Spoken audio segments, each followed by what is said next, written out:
नमस्कार। हम सब दिन भर कुछ ना कुछ करते रहते हैं, है ना? पर क्या कभी ये सोचा है कि हमारे हर काम के पीछे का असली मकसद क्या है? क्या हम सिर्फ नतीजों के लिए काम करते हैं या इसका कोई गहरा मतलब भी है? तो चलिए, आज कर्म के इसी रहस्य को थोड़ा और गहराई से समझते हैं। तो सवाल यही उठता है कि हमारे हर काम के पीछे की असली प्रेरणा क्या है? सोचिए, चाहे काम छोटा हो या बड़ा, उसके पीछे कोई ना कोई वजह तो होती ही है।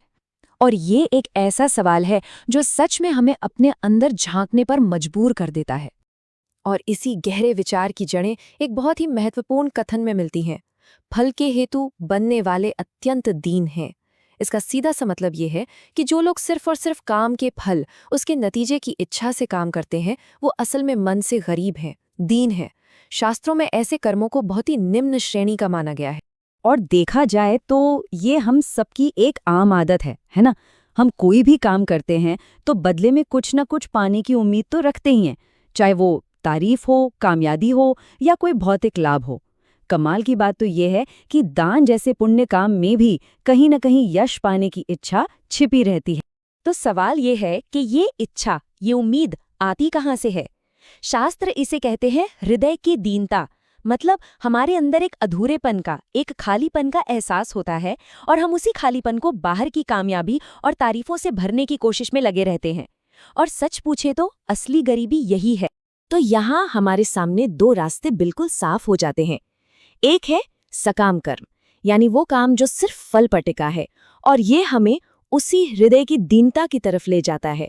और दूसरा रास्ता है निष्काम कर्म का, जो सिर्फ और सिर्फ कर्तव्य पर केंद्रित है।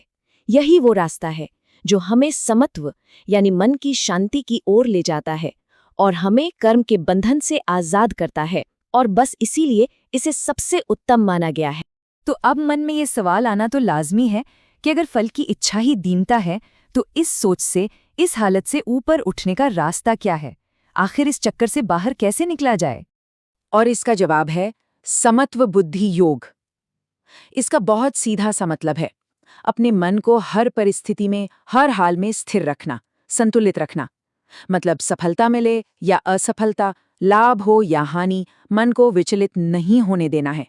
बस अपने कर्म पर ध्यान देना है और परिणाम से मोह को त्याग देना है। तो इस रास्ते पर चलने के कह सकते हैं 3 चरण हैं। पहला, अपने कर्म के पीछे के हेतु को पूरी ईमानदारी से पहचानना, खुद से ये सवाल करना कि क्या ये कर्म सिर्फ फल के लिए हो रहा है। दूसरा, सचेत होकर सम बुद्धि में टिके रहने का अभ्यास करना।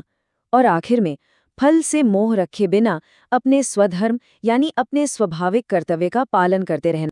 तो जब कोई इस तरह से काम करने लगता है तो नतीजा क्या होता है? हम एक ऐसी अवस्था में पहुंच जाते हैं जिसे सच्ची अमीरी कहा जा सकता है। और ये कोई बाहरी दौलत नहीं है, ये तो मन की भीतरी पूर्णता है, एक गहरा संतोष है।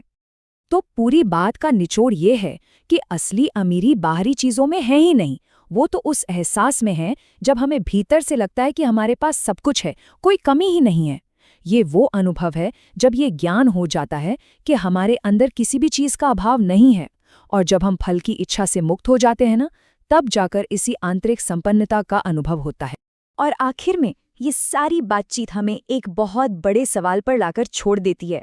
क्या वाकई अपने कर्मों के नतीजों से मोह छोड़ देना ही उस परम संतोष तक पहुंचने का रास्ता है जिसकी तलाश हम सबको है? ये एक ऐसा सवाल है जिस पर सोचना तो बनता है।